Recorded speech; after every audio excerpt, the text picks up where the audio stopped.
Welcome to the Truth Ministries podcast with host Bishop Isaach Hamner and Jay Will.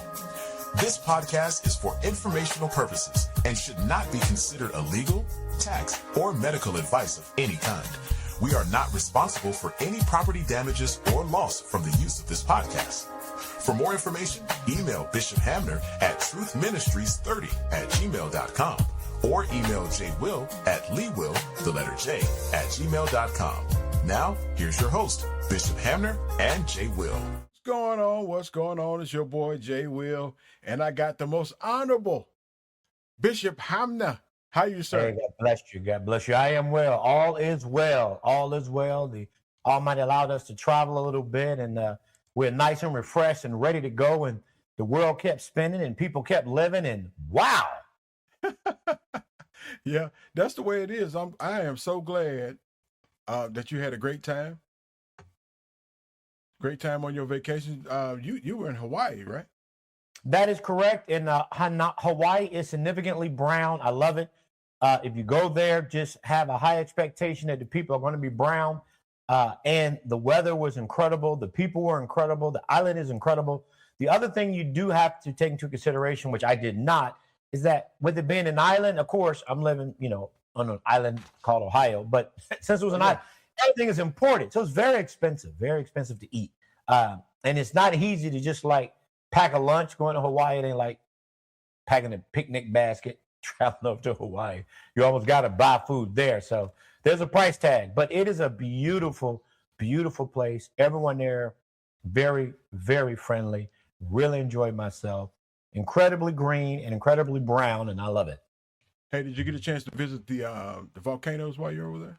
So I was able to see the volcanoes. I did not get a chance to see Pearl Harbor. I wanted to, but it gives me an opportunity to go back again. And we saw a lot of the historical sites that are out there, island specific, dealing with the natives of the island. We definitely went to see where Jurassic Park was filmed, and that's a whole ranch out there, and it is just incredible. We had an incredible time. The history on the island, it is amazing how a lot of the nations that are on that island, one of the locations is the Polynesian village, and how they were able to show a timeline of how they came to the island, how they interacted, how they were able to keep their culture. They talked about the colonizers and how they came in. But even though the colonizers came into a lot of those islands over there in that region, they still were able to keep their identity. They were able to keep their language.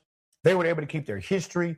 It wasn't like the Indianapolis Colts leaving town and they took all the records with them and, became Baltimore and all of that. So it's different that not only were they colonized, but they were able to keep their identity, even though someone else controlled a lot of the politics and the day-to-day operations of those islands. But it was an incredible, fascinating experience. I recommend everyone who can travel over there. And I was over there from a blessing from my daughter and my son, who both live in California. Yeah. They took both of their parents, sets of their parents, over to Hawaii, all expense paid. And it was just a blessing all around, and a blessing to have such a bright daughter and a bright son, and generous daughter and a generous son that paid our way, and we really enjoyed ourselves thoroughly. I know that's right. Hey, your kids up for adoption? No. But this is what I'm trying to tell people. I had three of the most high-end daughters on the planet. I mean, you're just not going to get much better than my daughters, and one of them. And I have a son who mirrors them, outstanding. And I pastor a church. So white people don't want to have spectacular children. I don't know. Why do you want your children mugshotted?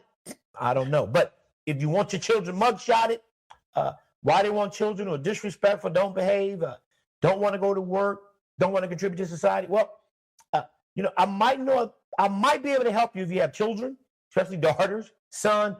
I might, my family is just banging. That I don't know other way to say it. But it's all glory be to God. But yes, sir.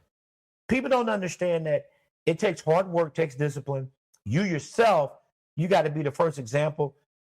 When the scripture says the husbandman must be the first partaker of the fruit, it's not saying that I eat first. It's actually saying that I eat last because I'm the example, just like Christ. Christ said, you're not going to wash my feet, I'll wash your feet. If you're willing to be the example and you're willing to walk in consistency, then your children can pick up on that. Now, of course, there's a couple of children that take a little more time, a little more effort, but I mean, that's why you got kids. I mean, you got to be willing to invest in yourself and invest in your children. And we have a ministry that, believes in investing in children, believe in investing in families. And I understand everybody comes from a different background, but my hope is that everyone is salvageable. If we don't believe that people are salvageable, and then we're carrying the banner of Christ, I don't know why you're carrying the banner of Christ, because Christ was living real good. But the scripture says he left his heavenly estate to come down because he thought we were salvageable. Because his daddy asked a question, hey, you know what? I created him, but I'm not going to lie to y'all. This is a mess, in the words of Trump. It's a mess. It's the worst ever. It's horrible. Christ said, you know what, Dad, I'll clean it up. Don't worry about it. And he did that. And I'm saying we have to be willing to be examples like Christ. And some people are difficult, but that's okay. We got to be willing to want to put the time in, but we got to want to be leaders and good examples to be able to put that time in. And I'm saying there's we're going to have a lesson tomorrow in Torah about that, about, being colonized, being put in a state of thinking that I can't, or someone else is holding me back. No, man, nobody's holding you back from your best life. Your best life is right here, right in front of you, but you got to be willing to work for it. And you got to be willing to go towards it. And I'm saying we have processes, we have methods, we have programs, and I'm not talking about ones that give you money. We have programs to set your mind in the right space so that you can be successful. But it can't happen. But I'm thankful for my daughters, and I'm honored. And it humbles me that you want to adopt children that are giving all expense paid trips to Hawaii. Well, yeah, and it wasn't about the all paid trips totally. It may have a little bit to do with it, Bishop. Lord, it wasn't all the reason. Not all the reason. But, you may be onto something. But listen, ladies and gentlemen, you can support Truth Ministries via the Kroger app. You can. As soon as it scrolls back through, I tell you, Truth Ministries, first email them at truthministries30@gmail.com to donate to Truth Ministries via the Kroger app under Kroger Community Rewards. Type in JX228 to donate to Truth Ministries. And if you want to hit me up at leewillj@gmail.com, leewillj@gmail.com. All right, so, wait a minute. If you like strong coffee, go to strongcoffeecompany.com, type in the J Will Podcast as the promo code and receive a 20% discount on all your purchases. All right, so before we get started, I want to send a special prayer out to the family over at Brown College. People got killed, but I also want to pray for the families that are going through this time of year and that have suffered a loss and are having a hard time dealing with it.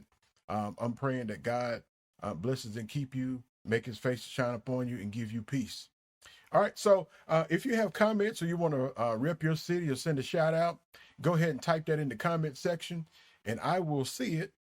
And if your comment is appropriate or your question is appropriate, I may go ahead and read it. So Bishop and I decided to do this podcast because I mentioned to him that I came across a documentary that I saw on Tubi. But it piqued my interest because I was fascinated by the amount of people who are anti-vaxxers. There's a lot of people not taking vaccines. And so the University of Minnesota performed a study in 2023. The anti-vax people jumped from 9% to 16%. 16% of the people feel like vaccines are related to autism in children. 9% of the people believe that the flu shot increased the risk of contacting COVID. 12% of the people believe that COVID vaccines cause cancer. And this is some of the studies that the people said that this is a problem. And I know people personally that do not want to receive vaccines. And so I started to tap in, well, why do they believe this stuff? Why don't they believe and trust the vaccines from the government? I'm not saying I do. I'm ex-military. I had no choice but to take vaccines or get an Article 15, get court-martialed and all this good stuff. But, what are my personal beliefs and what somebody else's personal beliefs are really a couple of different things. So I ran across this documentary on Tubi entitled The Origin of AIDS. They claim to look at this from an ethical viewpoint. The argument is that the polio vaccine that was administered up to 1 million or plus Africans in 1957 was contaminated with the SIV virus, which comes from primates, that turns to HIV when humans are exposed to it. The theory is that the kidney cells used from the primate kidneys were not, either the process was not followed or the process was flawed. And that virus, the SIV, which the simian immunodeficiency virus, was spread to humans, which turns to HIV. And so this is where Bishop and I are. And we're going to talk about this tonight. What do you think about that, Bishop? No, I'm right there with you. And the good thing is both of us are in the health and safety field, and both of us are in the spiritual field. Both of us. You understand sterilization. You understand why things are sterile, how they become sterile, and then how they become unsterile. You understand that. You understand the significance, not only from being in the military, but in your current occupation, the significance of following procedures and protocols. And sometimes incidents are, when they occur, that's when procedures and protocols are updated. Or sometimes procedures and protocols are updated through annual review or 5-year review or 10-year review. And you just go through review. But oftentimes, if there's a change in a procedure or a process, honestly, there has to be an incident. And to those people who are anti-vaxxers, I just want you to know that you're not new. That spirit has been in existence ever since vaccines started back in the late 1800s, back when smallpox, when it was ravaging not only the Americas, but it was ravaging the world. But I would offer this scripture to you first. Mark 16:18, and it was actually written before anti-vaxxers, and it is, and this is from Christ. They shall take up serpents, and if they drink any deadly thing, it shall not hurt them. They shall lay hands on the sick, and they shall recover. So my faith has never been in and we both were born during this generation, but my faith was never in taking a Tylenol. Because before they had safety caps and before they had plastic, there was someone who had a bright idea to poison Tylenol containers. And that's before procedures were updated. Yeah. And the gentleman in the manufacturer, he poisoned the Tylenol and gave that, and they sold it. And once they sold it, people died. Well, they updated the procedures. And from that, every time you buy a pharmaceutical or any product that you're going to consume, there has to be a seal. And the seal states that no one else has touched it and it is okay. But that procedure was updated because this gentleman way back there in the 70s poisoned the Tylenol. Yeah. So the procedure was updated. But my faith was never in taking a pill. My faith was that the Almighty was going to make me whole, but faith without works is dead. So I got to take the pill just to show that the pill is just my works. Just taking this as my work. Me taking a shot in my arm, this is how I'm looking at it through a spiritual lens. Yeah. And I would love to hear a comment from someone who might be chiming in or who might be listening in concerning that. But the scriptures do teach that faith without works is dead. So my works is taking a shot, but my faith is that it's not the shot that's making me whole, but the Almighty is doing the work. And your point would be, well, Why take the shot and show greater faith? Because if I don't take the shot, I'm going to catch a cold or I'm going to catch influenza because you won't wash your nasty hands after you get out of the bathroom. So I'm not protecting myself from influenza itself. I'm protecting myself from your nasty behind who won't wash your hands. You won't eat well. You won't exercise. You walk outside with your hair wet. You walk outside without a coat. You're letting all manner of animals lick on you. You're exchanging all manner of saliva. And I got to come in your presence. So my work is that I'm going to take the shot because I don't know how you living in that raggedy life of yours, and I want to protect myself. So that's why I take the shot, because other people raggedy, and I don't want any part of their raggedy. So I believe that when after I take that shot, that the Almighty is the one who's going to protect me. But I'm up against people who do not follow procedures and protocols, won't wash their hands, won't eat healthy, won't wear the right clothes outside for the weather, don't understand the significance of vitamins. And I don't want to be bedridden, not to the point where I'm hospitalized, but to the point where I can't do what I want to do. So I take the shot. But that's just my works. My faith is I'm going to be made whole without it.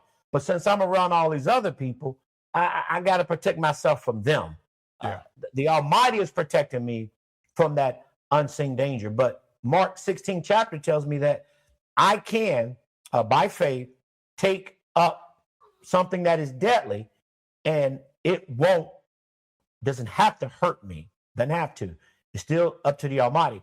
And if I do get sick, I can call for the elders of the church, like Pastor J. Will, and he can lay hands on me. So when it comes to the anti-vaxxer, in which I understand, I had several in the congregation who were very anti-vaxxer, and they were anti-vaxxer when COVID came out, and we helped them through the process, but they still did not like my position, which is, again, faith without works is dead. I'm not believing in the COVID-19 vaccination. I'm believing in the Almighty, and I'm really protecting myself from people who don't understand more than anything. But I really want to get into the SIV, HIV of what happened over in Africa. And I want to explain to all of the listeners and all the viewers, I would love to hear their input on it, on how it wasn't, and this is facts, what I'm telling you. And Jay Will, once I say it, he's going to understand it. It wasn't the vaccine itself that spread the HIV. It wasn't that. It was something else. And when I dug into it, this is what happened when, and they didn't know. It was I hate to use the phrase honest mistake because that's insulting. It is insulting to some people, not everybody, but some people think that, but it really was an honest mistake. So when the missionaries went over to Africa to inoculate the Africans, HIV had already been on the continent of Africa before the missionaries got there. And originally, when the missionaries went over there and they began to administer the medicine, one of the things they do now that they did not do then is that anytime you are administer a shot, they actually attach the shot batch to your name. So in every capsule, there's a batch number, and it's very specific. And when they put that in your arm, they put that on your name and all of your other health information. Well, back in that day, when they went to inoculate the people, that protocol didn't exist. And they were inoculating large numbers. But HIV was already on the island. So they took the needle, J. Will, of the vaccine, but they put it in the arm of somebody who already had HIV. And then they pulled that needle out and said, next. Huh. And somebody else sat down behind the needle that had the HIV. Now, me and you both know we're going to if you want to break that down to them, you can. Once you pull that out, that's now a pathogen on that needle. Yeah. Bloodborne pathogen. And so the person behind that person who was inoculated, they might not have had HIV.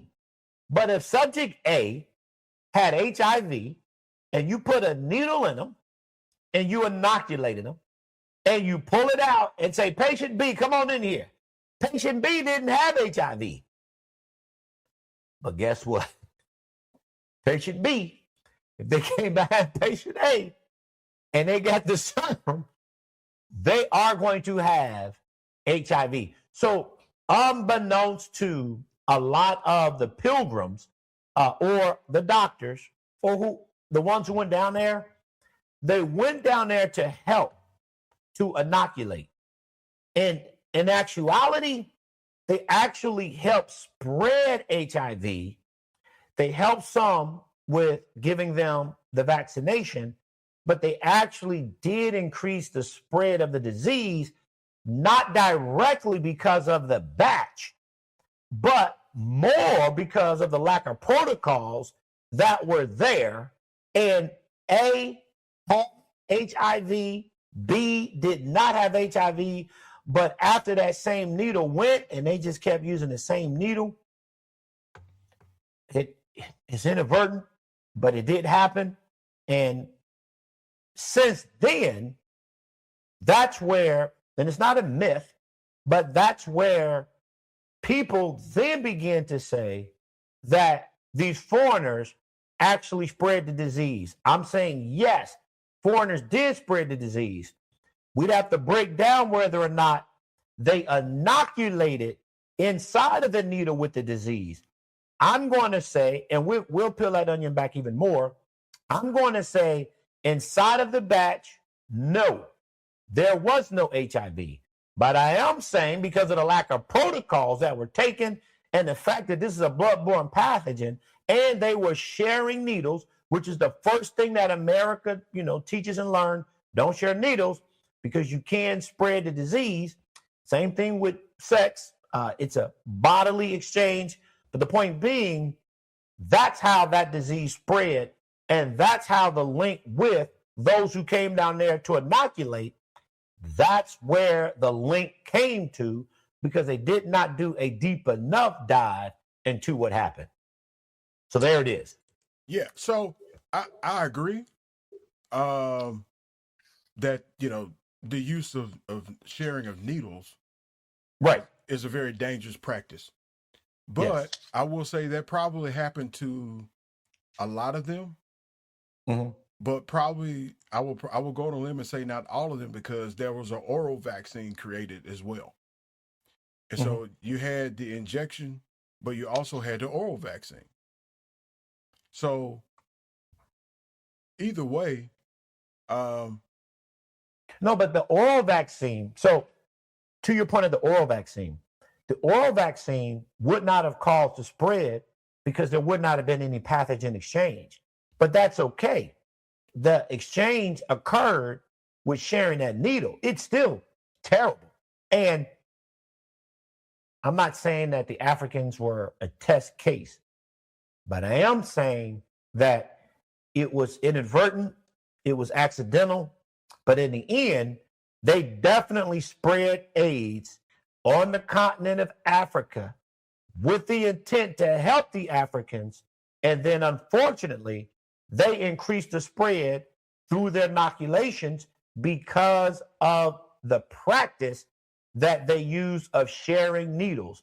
That spread it out of control. Control. I get that point. Well, what I'm saying is that the polio vaccine was made from primate chemicals, or the primate kidney. We're the monkey cells, correct? Yeah, we're in agreement. The oral and the injection were both made from the same the same way. No, And right. so- No, the cell cultures from those monkey cells, they did make cultures from those cells. And HIV, SIV lived in monkeys anyway. No disagreement. Yes. Mhm. So I mean, but they knew, because they did the research. I didn't do the Mhm. research. I'm just gurgitating some of the research Right. that they said. So there was what is it? Let me see.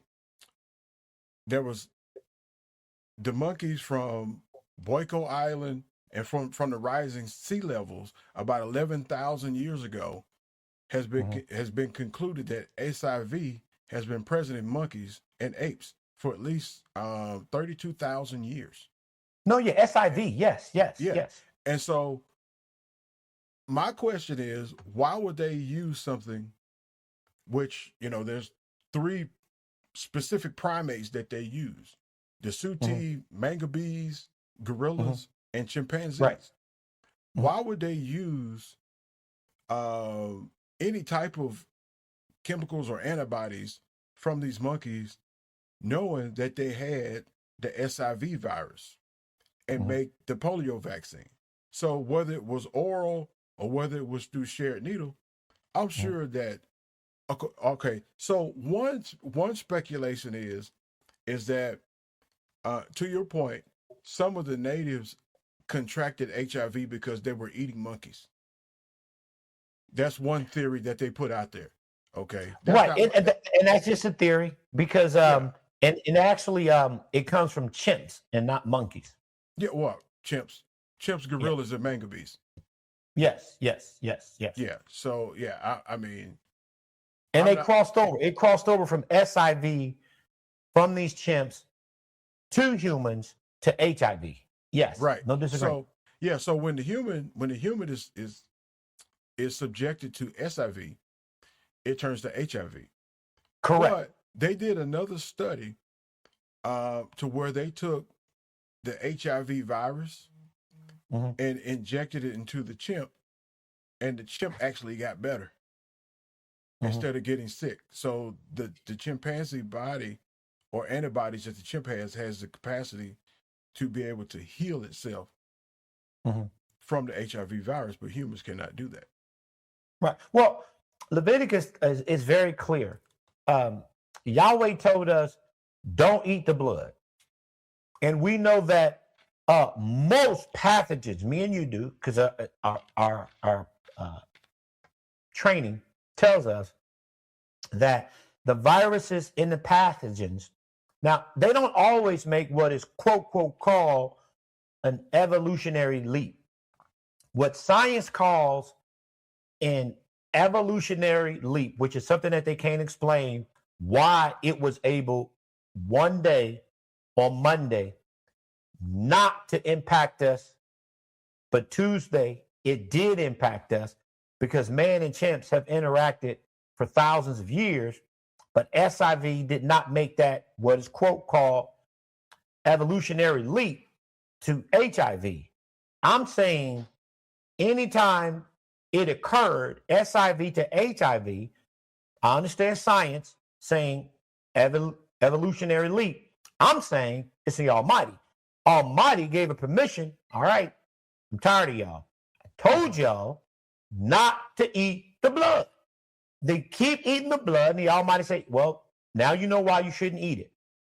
But we were told not to eat the blood, but they continue to this practice, even though now we know in science that if you eat blood, whatever viruses or pathogens are there, don't necessarily mean they're going to impact you, but it could, and it could wreak havoc in your body because our bodies cannot handle all viruses, especially those viruses from animals or canines.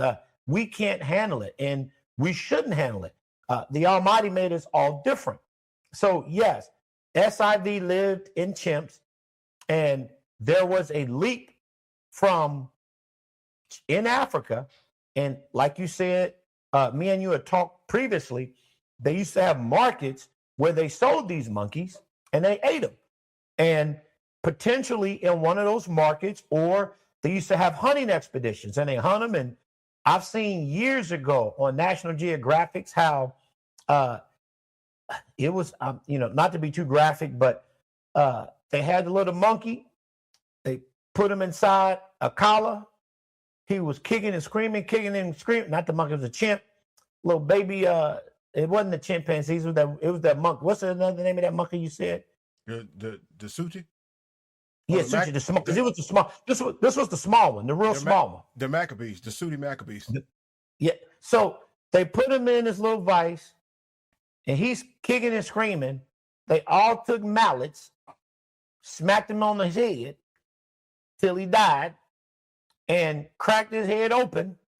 And they took itty bitty forks, and they ate this Maccabee brain. It's on television. They still get that tape. They showed that on television when I was a kid. I was like, wow, that's different. But point being, that's blood. If you're eating a freshly killed monkey and you're eating their brain, and several of them ate it and vomited, but this one weird gentleman just kept eating. Oh, this is delicious. Okay, so it might have started from him, but the point being, that's how that crosses over. And again, if we continue down, this discussion, if somebody has HIV, we know it should not be hard for people to understand that those who came over there to try to help, stuck a needle in the arm of somebody with HIV, didn't have safety protocols, gave someone else. We learned in America that in the 80s, again, me and you we were hot and heavy in the HIV age. Healthy men just dying of no cause. Like, what in the world? And there were several innocent people who just went to Hawksworth. And that's the name of the major blood bank in this area, Hawksworth. Just going to Hawksworth to donate blood. And in the process of donating blood, they contracted HIV. And it was like, well, how can I get HIV? Well, somebody needle, and then HIV patients who didn't know went to donate blood. And then when someone had a car accident and they went to the blood bank, because they didn't even have what I talked about before about batches and numbers. Back in the day when we were growing up in the 80s and the 90s, they didn't have all of that. Right. They just grabbed from the blood bank, put it in somebody's arm, not knowing that this blood was actually infected with HIV. And then from the blood bank, from the hospital put that in many patients, and patients now had HIV. And I remember this one woman, they had a television show about her, how she sued the hospital, not everybody. They sued everybody back in that day like they do today. They sued everybody involved because she received blood that was tainted. But they since changed those procedures. Those are two procedures. And this isn't 1700 history that I'm talking about. I'm talking about 1980, right, 1970. Right. That's modern, man. That's modern. That just happened. So it's not far. It should not be far for us in our ability to grasp information, to understand that if you're not following proper protocols, you're going to spread a disease by not following protocol. Because even in America in the 70s and 80s, through blood exchange, needles exchange, that's how HIV spread. That's how a lot of bloodborne, not just HIV, the other one, you know it very well, hepatitis. Mm-hmm. Hepatitis A, hepatitis spread. It was terrible in the 80s and the 90s because of the needle exchange and the pathogen exchange. It's just not good. It is not good. And we are the ones that have to say that, the debate on whether or not vaccines, AIDS was spread through vaccines, to me, that's closed, because I understand that, as you discussed, SIV the culture from the kidney cells used to make a batch, and the whole batch would be bad. But they would not inoculate anybody with that batch. If the monkey had SIV or HIV, that batch would be dead. But if it was a good batch, even though you used the culture cells from chimpanzees that might contain it, it would have been found out in the process. But still, a good batch, bad protocols, shot into somebody's arm, is still the same effect, which is bad. That's not what you want. Now, autism, that's a whole nother issue.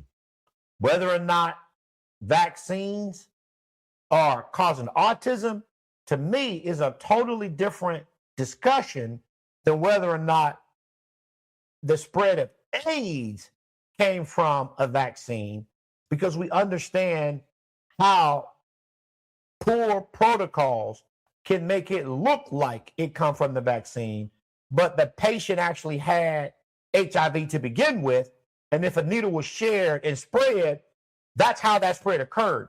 And if that person did not know and they were sexually promiscuous, there's a whole lot of people who are going to be impacted downstream negatively. Now, autism and whether or not vaccines cause autism, I don't know. Yeah, I don't know. So I guess, some of the controversy behind the origin of AIDS, which is the Tubi documentary that I watched. They interviewed people who actually worked at that lab in Africa producing the polio vaccine. And some of the testimonies of those people said that they didn't test all the batches the same way, but they still used the product produced that they didn't test. And so some of the people were infected with product that were not properly tested. I'm in agreement, but even if the product was not properly tested, if patient A had AIDS, it didn't matter. If your needle went into that arm. So this is what I am saying. No matter how many bad batches they had and they used, they still didn't correct their needle protocol. And they were still using the same needle when they were doing mass inoculations. That wasn't addressed until they were out of there. They didn't know. They were long gone when they done inoculated all those people, and they never went back. They did not have what we learned during COVID, which was contact tracing. They didn't even have anything like that. So they didn't even have the names of the people that they inoculated. They just inoculated people and then sent them back. So even if the batch was bad, they still would not have known who they inoculated and what village they sent them to. They wouldn't have known. I'm saying with a bad batch or with poor protocols. And if the batch was bad and had HIV, I don't know if it did. I'm not saying it did. Yeah, I wasn't there. But no, I don't know. But I do know for a fact that if somebody had HIV and they did do this, because this is documented, and they shared those needles, and patient A had HIV, and you put it in the arm of B who did not, yes, you are spreading it. And now A, who had it, B, who could potentially develop it, and when they do, it's going to be too late. Everybody who they interacted with, when they have it, are going to continue to spread it. Yeah. And that is a large spread. And again, they don't know who they shot. They don't know. So these people just, and I'm doing my best not to stereotype. I've not been to the continent. I don't know. Right. But I'm like Paul, I wasn't there, but I partly believe it. Africa is a very promiscuous country when it comes to not homosexuality. They don't deal in homosexuality as much on the continent. But when it comes to opposite sex, oh yeah, man, they procreating. That's why they got the largest class of young people on the planet. I mean, you got to be, you know how young people are created, right? I don't want to. Yeah. I was going to ask you to remind me. No, I ain't gonna. So if they got the largest numbers, and they have the largest number of 20-year-old population, because they out there getting it. They out there getting it. So I'm just, it's a very sexually active continent, and if you have HIV, it's going to spread. It's going to spread. Yeah. I mean, the documentary itself, and that I watched was really, really good. But they had actual film. They videoed. They had actual footage of what was going on in those camps where they were collecting the chimpanzees, and actually, they didn't show the actual putting them down, but they showed them in captivity. They showed them, in the labs making the vaccine. But I'm just saying, there are two different types though. One of the polio vaccines was oral, and the other one was through hypodermic needle. Right. But I guess no. So a couple of different studies have been out there that some studies can prove it, but some studies can't prove it. So we don't know what the real truth is. Because but we do know about. We know the outcome. Right. Of what we know happened. that, but me and you know about bloodborne pathogen exchange. Right. That's not outside of our ability to understand that.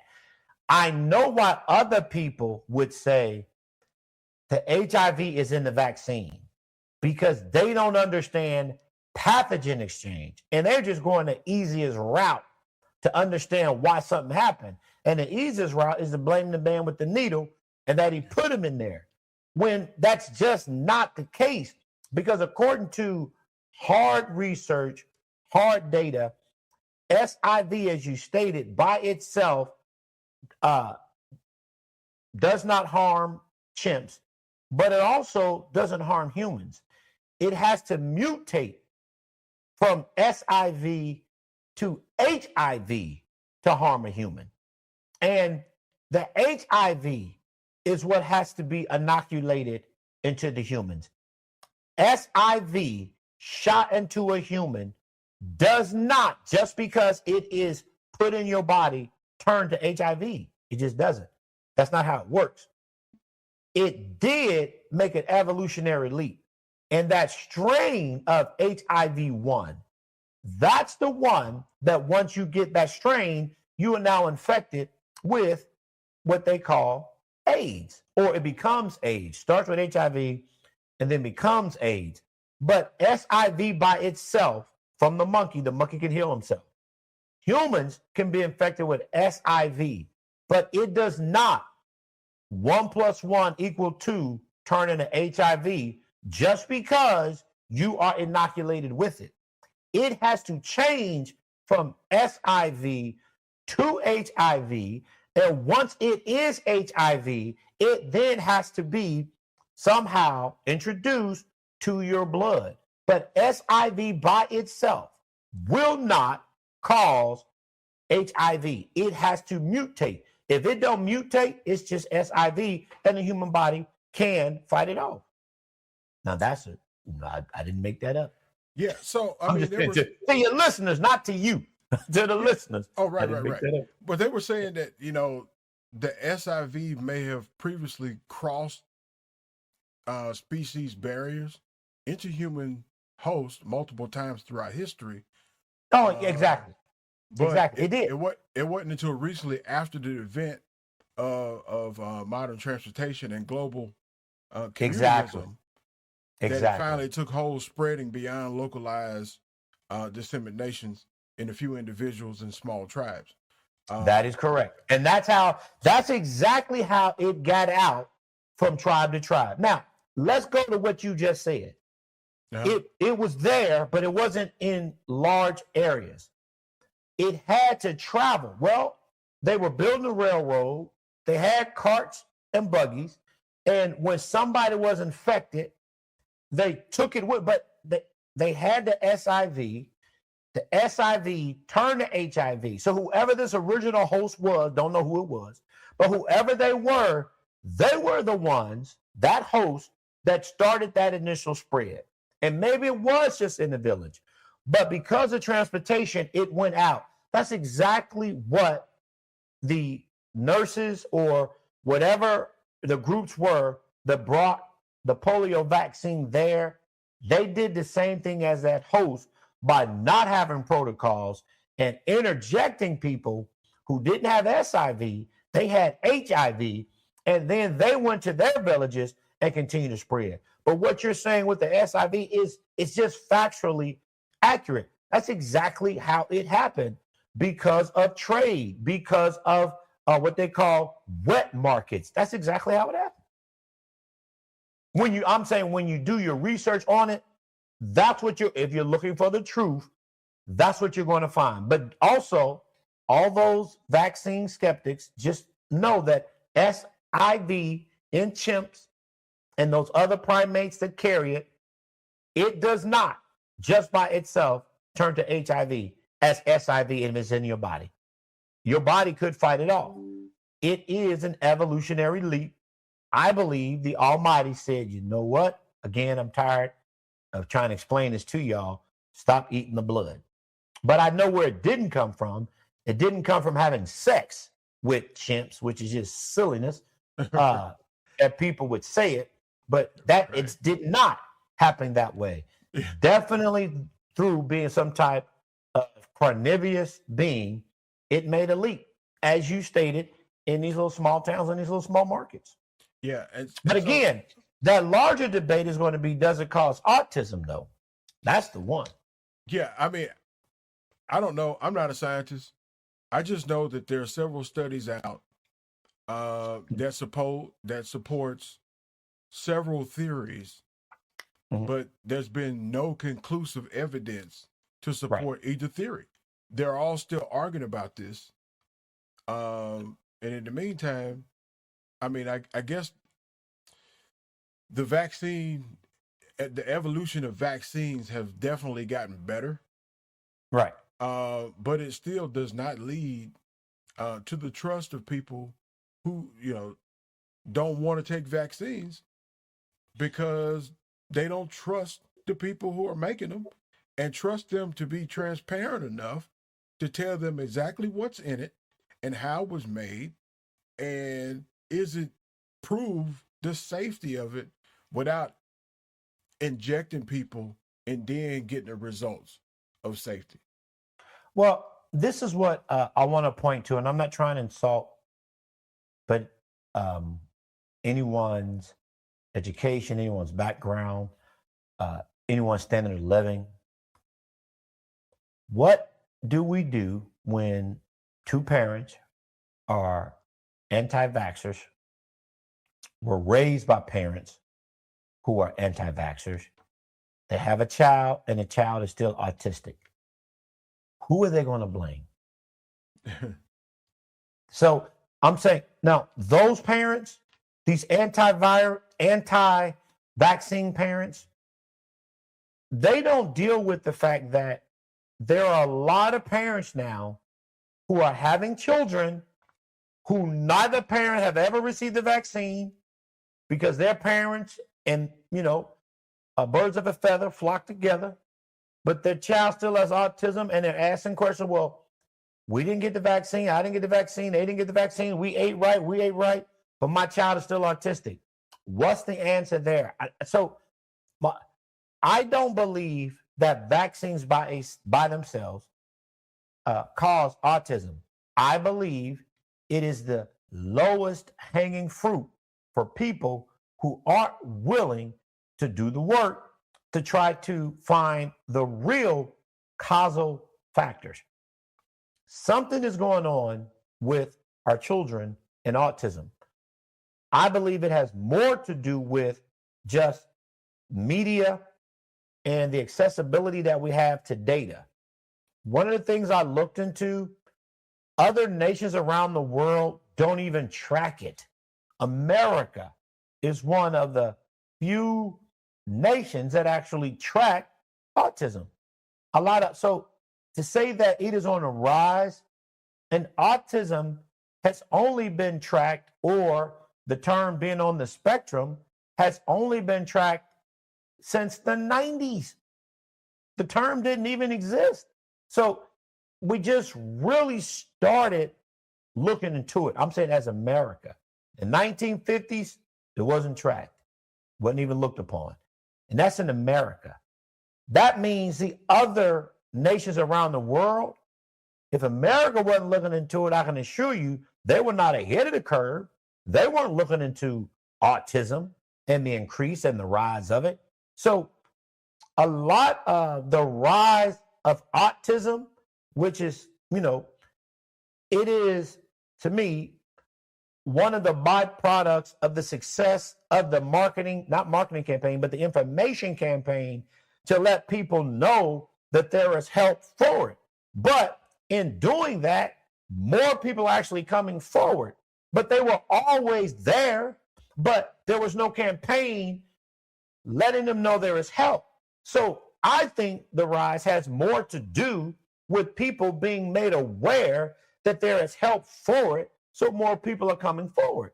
But it has not always been tracked, and I do believe it has always been here even before. All you got to do is read history and look at some of the decisions that some of these leaders made, and you know that autism was here. So, but Bishop, I will say though, the word autism may not have been tracked until the 90s, but we called it something else that I won't mention because it's kind of derogative.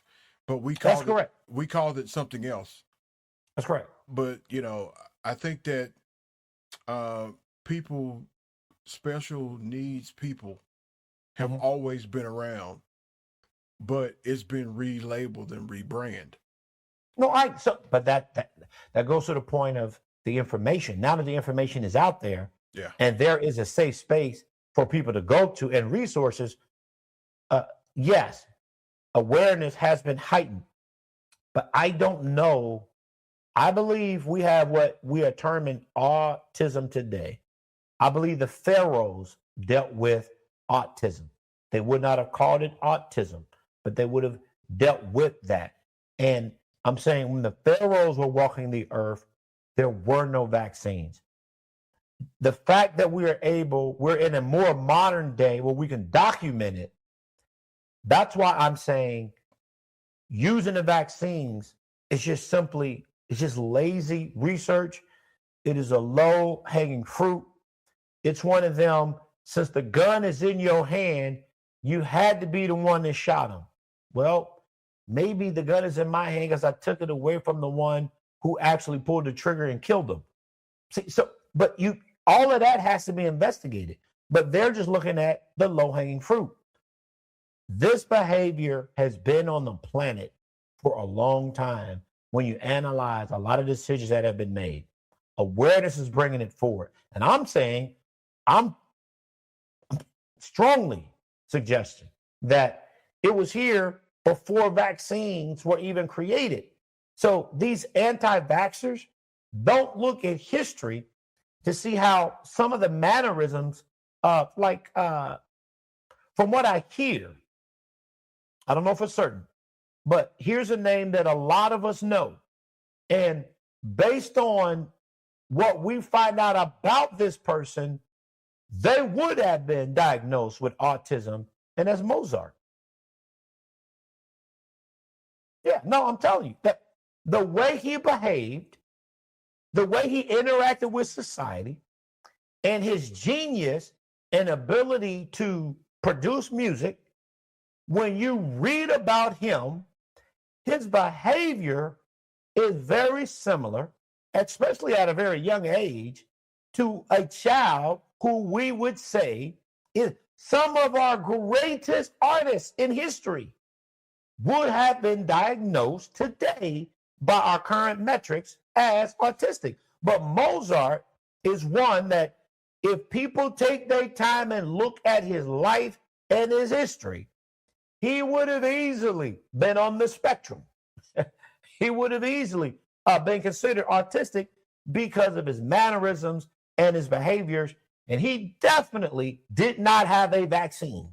I can assure you he ain't have one, nor his parents that created him. But he's just one. But there are many artists like him that would have been considered, once you look at their history, look at their behavior, and I'm just going by the behavior that they say was reported, he would have been considered artistic. So let me ask you a question. So we say that the anti-vaxxers are looking at low-hanging fruit as a catalyst to why they believe what they believe. Correct. But how do you convince a person that strongly believes in the issue to believe otherwise? That they No, I don't. But I'm not saying you personally. I'm just saying, how does one do that? Because No, not me. I don't try to convince that person. So the person who is an anti-vaxxer, they just don't understand information. And so this is a greater irony. I'm not trying to assault these people, but I don't have a choice. Most anti-vaxxers are autistic. Well, I wouldn't go that far now, because I know I'm going that far. They autistic and don't know it. They are autistic and don't know. I'm telling you, Pastor J. Will. They are autistic and don't know it, and that's why they anti. They are just as ADHD, OCD as all these other alphabets. That's why they so fixated on it. Email Bishop Hamner at truthministries30@gmail.com. Donate to Truth Ministries via the Kroger app under Kroger Community Rewards, and type in JX228 to donate to Truth Ministries, and especially send him an email. But Bishop, I know professional people who are, lawyers and nurses and physicians that are very intelligent people that don't want to take the vaccines because they think that the vaccine leads to other things. I totally understand that. First of all, healthy people should want to know what's going into their body. Sure. And we don't want to somehow marginalize someone because they want to know what goes into their body. I want to know what goes into my body. I want to know how my body is going to react to it. That is a healthy respect. If you get sick and you die, or you get sick and hospitalized for a long period of time, and that hospitalization could have been prevented through a shot, then you're looking at a totally different scenario there. I don't know that Americans, we do know now through COVID, but we didn't know before, that we don't have enough hospital beds for any mass sickness. That's fact. We just don't. We don't have enough people to help. It's 350 million people. We only had 100,000 at the time of COVID, 100,000 ICU hospital beds. Those numbers are well off. So there's just no way that hospitals can handle it. So vaccines, from one perspective, the goal is to ensure that hospitals are not overrun with people who have some type of infection. But I do respect the person who does not want to take the vaccine, as long as they understand, like we found out during COVID, unfortunately, a lot of nurses and doctors took their own life. We cannot handle the capacity. There's not enough ambulances to get you if there is a major infection and everyone needs a hospital bed. We don't have enough hospital beds. But what we do have enough of are plants that are able to produce vaccines that will help reduce how many people are going to need to go to the hospital at one time. So I totally understand if somebody don't want a vaccine. I totally understand that, because you don't want to put it in your body. I don't want to marginalize that. They just need to know hospitals do not have the capacity to handle large numbers of people because of a very specified infection that has overtaken a large number of people. Yeah. Hospitals just can't handle it. And then a lot of people are going to die unnecessarily. And I'm not saying that autism or Anything else is a worthy exchange for inoculating people. Not suggesting that at all. But as long as they understand, if they get sick or make somebody else sick and the hospitals are overran and then somebody can't get help because there's not enough beds, and then the person who can't get help die, and you live and did not take the shot, but you live, and the person outside dies, you should feel some type of way about yourself, because you would not have been as sick to need hospitalization had you taken the shot. That don't mean you would not have gotten sick, but you could have recovered at home. But you needed to recover in a hospital because the virus overtook you. That's the point that people don't even talk about when it comes to vaccines. The goal of any vaccine is not to shield you from an infection. The vaccine only prevents the infection, if you become infected, from elevating to the point where you need to be hospitalized, and hospitals are overran with patients. That's it. But if you're saying, well, I don't want to roll dice like that, that's fine. But know if there's ever a major infection and it could have been prevented and you didn't take it, but you got into the hospital first, and then somebody else who needed it could not get to the hospital, then you still got the infection anyway. Again, how do you explain these people who still get the infection and did not receive the vaccine, or they still have autism and did not receive any vaccines? Just low-hanging fruit, man. But that hospital part, me and you know that part is real. Hospitals being overtaken because they can't handle it. I see it in children's all the time. When what's that one that happens with children? That new one, RSVP. RSV. Yeah, the respiratory virus. Yeah, what is it called? What is it? It wasn't around when I had kids. It's new. RSV. RVP. I don't know. So it wasn't around when I was a kid, but it's brand new. Yeah, it's a respiratory virus. But the point being, when it hits hard, and I go to children's, the lobby is packed. And I mean hundreds of children inside of children's hospitals lobby. And I'm just letting society know they don't ever see it. I can tell you this, the news cameras don't ever come down there during those stretches of influenza when children's hospitals lobby is literally overran with parents with these babies that have this infection that is spread, and they're all scared to death. And you got 10 doctors, but when you got 10 doctors and 500 children, the math, it is never going to work. It's never going to work. So the whole goal of any vaccine is to prevent 500 needy children being inside of that room at the same time. Now, 500 is an exaggeration, but 25 children in children's hospital because of a major infection is not an exaggeration. Right. And the patience that a parent has to have to watch another child go back behind the door while their child is sitting there suffering, they don't think you causing something.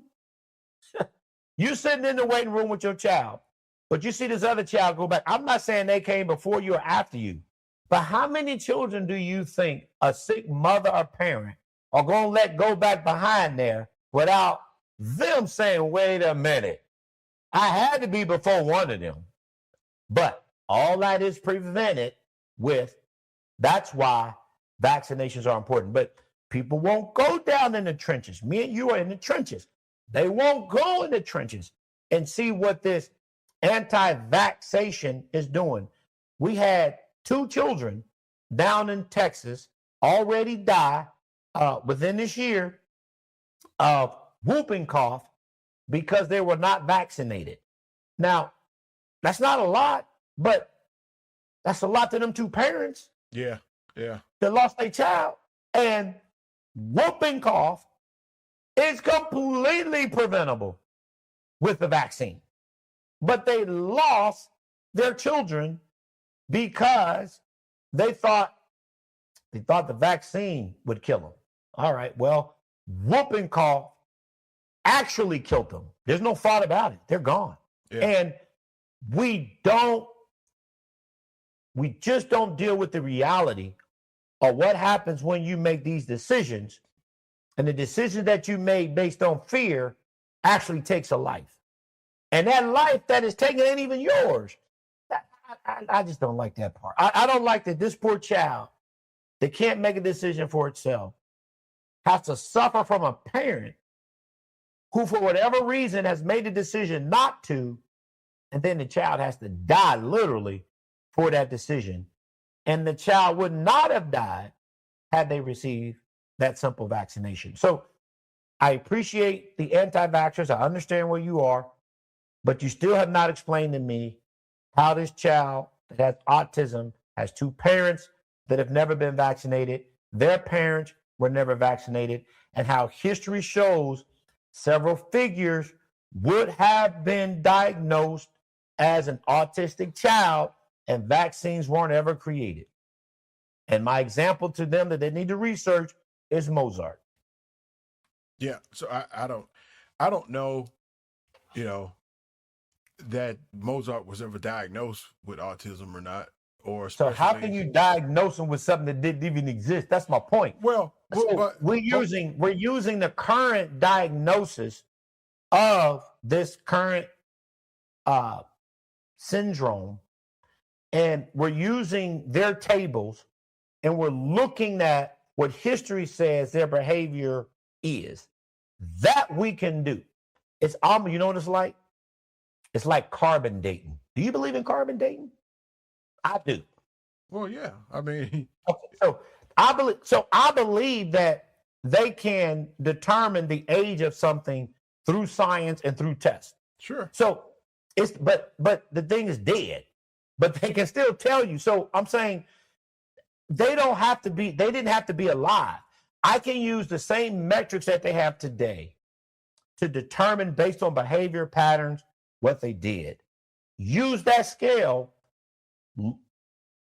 through history, look at somebody's behavior and say, wow, if they were today, they would have been on that spectrum. So I understand your point of saying you don't know. I don't either. I'm only going on a hypothesis based on what recent information is saying. This is your behavior pattern. This is what you do. And do we see people in history who act like that? I mean, you want to talk about somebody autistic? Hitler. Oh, yeah, Hitler. Yeah. No, ain't no question. Yeah. Well, no, it ain't no question. I mean, artistic or autistic, because autistic. The other one is Asperger's. That's another one that's out there. Asperger's, yeah. Asperger's, OCD, ADHD, all of them alphabets. A lot of these men were that. Of course, they weren't diagnosed, didn't exist. But if we look at them, yes, they were. And we look at their behaviors, what they didn't make sense. It made sense when you look at it from the prism that they would have been diagnosed. Now, it wouldn't have changed anything, but I'm just telling you, they had these same character traits and they were never vaccinated with anything, but they still had the character traits. It's been this behavior. Listen, the scripture talks about, well, I can't help it, man. I was just raised by a bunch of people who were not politically correct, but scriptures talk about the lunatic son and how he cast himself. That's what they call him. They call him a lunatic. So he cast himself into the fire, but it was an unclean spirit. But he cast himself, he cut his the one in the rocks cut himself. The lunatic son would cast himself in the fire and hurt himself. But I'm saying he would have been definitely on the spectrum, throwing himself in the fire. Right. But that goes back to my point to where, we called it something else. Yes, exactly. You We said didn't that. call it, yeah, we didn't call it autism or No, Asperger's. We called no. it something else. And Mhm. I think that as we evolve um, as humans, I think that there needs to be better explanations of what vaccines consist of and Mhm. the genetic makeup of vaccines to help us all understand the importance of a vaccine. And maybe there won't be any confusion out there that the polio vaccine caused HIV. No, I think that discussion is in the right arena. That's the discussion we should be having. What are the ingredients? How was it made? That's the right discussion. Yeah, But because this is speculation. when you Mhm. have people who are not scientific, like when I read the back of a soda bottle, Mhm. I had to look up what some of this stuff is, man. Like Oh, I agree. what Well, what they're is taking a this lot of stuff? that out. Yeah, no, a lot of that stuff they're taking out. It's the red dyes and things of that nature. They are removing as they should remove. I don't think any of that is beneficial or helpful. All of that needs to be removed. Yeah, well, I guess I guess we like Pinky and the Brain. We're Oh, trying that ain't no question. we're trying to solve world issues. Oh yeah, I agree. You know, We're but doing the best we can. I do think that the documentary on Tubi, The Origin of AIDS, is a really good documentary to watch. But we all have to do our due diligence and do our Right. research. And Mhm. you know, just for giggles, I will say that I won't ever really look down on anybody for their, you know, what their choices are, whether you want to take a vaccine or whether you do want to take a vaccine. Um, I've always taken vaccines. Um, I haven't had any significant problems, unless you listen to my wife tell a story. I have, I I have, like that. I have serious Mhm. mental side effects. They don't have a wife vaccine, though. They don't have a vaccine. Yeah, yeah. Uh, they do, but it's illegal. It's you end up with 25 to life. Right, right, right, Dealing with right. that. But ladies and gentlemen, don't forget to hit up Truth Ministries 30 at gmail.com if you want to get in touch with Bishop Hamner. Donate to Truth Ministries via the Kroger app. Under Kroger Community Rewards, type in JX228 to donate to Truth Ministries. And if you want to holler at your boy, Jay Will, hit me up, leewillj at gmail.com. If you have a topic you want me and the Bishop to touch on or discuss, use one of those email addresses, truthministries30s at gmail.com or leewillj at gmail.com. And let us know. We'll look it up for you. We'll talk about it. And if you want to be a part of it, hit one of us up and we'll see can we bring you on. And I guess, Bishop, anything else? No, and I share your sentiment. We do not want to marginalize anybody that Right. for their convictions, religious, political, personal. If they don't want to take the vaccine, don't take the vaccine. We totally, I understand that. It has absolutely nothing to do with me. And our prayers are with the country that there is resolution. My prayers also for all of those who work in a hospital, because at the end of the day, they are the ones who physically, they have to give their time, their energies, and their lives to help you improve from a condition that might have been completely preventable. And no, that is not their job. No, their job is to help people who got ill or got sick, uh, not because of anything they did not do, but because of something that just occurred. That's their job. They're just not supposed to be there, nurses and aides and doctors, to clean up our mess. That's not why they're there. And anything that is preventable that can help reduce the strain on them, I'm 100% for helping those who literally dedicate their lives to help us. Yeah. I mean, the nurses and doctors and aides, nurses aides, nurses assistants, uh, are there to help us when we're in the need of help due to crisis. But I think that some things we cause on ourselves, and then we overflood that market, and they definitely cannot keep up with the capacity at certain times. And so we got to do better with taking care of ourselves. We had to do better with educating ourselves. But I do also strongly believe that the pharmaceutical makers, all the people who are approving all these vaccines and medicines, they owe it to us to explain to us what's exactly in this stuff to help, relieve some of the emotional pressures and psychological pressures involved with not knowing. Because I mean, you can open up a pot all you want to, and I can look in that pot and it may smell good, but I'm definitely going to ask you, what is this? What is this? What is this? And I think that there are some states that are not mandating children to be vaccinated at this point. Do I think it's an accident waiting to happen? Could be. But nothing could actually result in this negatively. But who knows? I don't want to take that chance. No. I'm going to take my vaccine. But I'm just saying, tell us what's in this stuff. Right. Let us know what it is, man. Like, if I walk up and say, hey, eat this sandwich, the first thing you're going to say is, what kind of sandwich is this? What kind of sandwich it is? I agree. And I Transparency. Just think we got to be more transparent. And, they say, oh, well, it's common knowledge. Well, common knowledge is not really common because everybody's not medical. And even some of the medical people have to go research in their medical journals and medical books, go to medical reviews to find out what certain things are, and just be more transparent. Let us know. That's all I'm saying. Amen. All right. Well, ladies and gentlemen, homies and homettes, don't forget to go to the doctor. That's my thing. You know what I'm saying?